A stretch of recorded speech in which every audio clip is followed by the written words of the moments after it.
Communication on the floor. Well, if you don't even know what that means, you need to Google those few words, starting with communication, and then think about the games that you play when you've got a player on your team or maybe on the opposing team that never shuts up, and especially on the defensive end. Okay, and if you're not that sort of player, that's okay.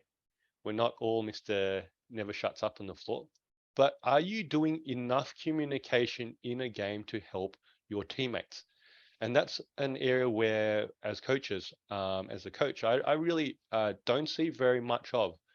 Okay, it's a lot of things like obviously just rotations, communication, who's taking who. Okay, coaches can't call timeouts as much as we'd like to every 60 seconds to remind you of your assignment and decide that we're going to change this assignment because this kid's burning you for one reason, he's taller, maybe he's faster than you.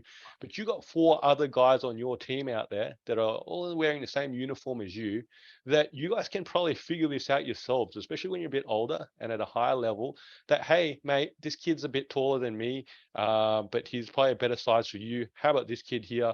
He's a bit faster. I'm a bit faster. How about I take him? And that sort of communication, okay, is so valuable to a team and to the team success.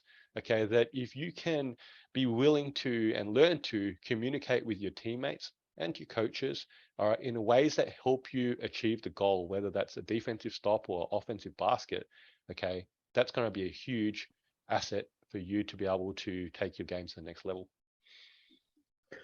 Well, obviously, when you say communication, I wanted to make a joke that trash talk is not the communication we're referencing here, or complaining to the referees. That is communication that I often see when I'm coaching or reffing or playing.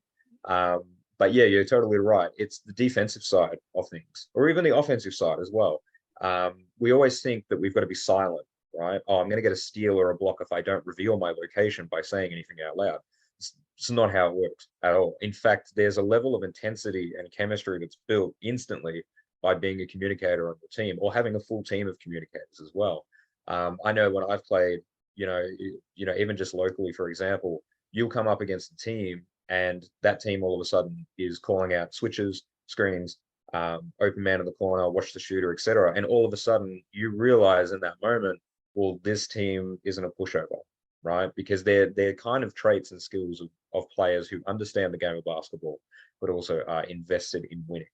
And again, it's one of those things that coaches would look for naturally. They're going to look for people who are communicating, acting like a floor general, acting like a defensive anchor.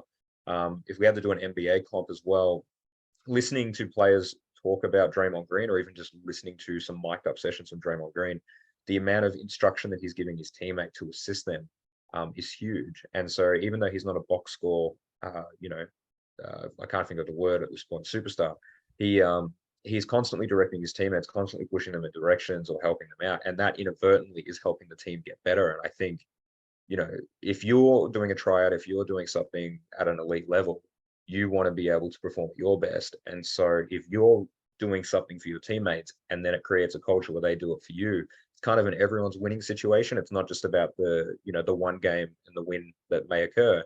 It's just about the overall growth that you're going to get. And naturally as well, you're going to get paired up with players who see the court differently to you, and not guaranteeing that if you constantly hear someone do something that you're going to pick it up as a new skill, but there is a chance that you osmosis a little bit through and become a better player.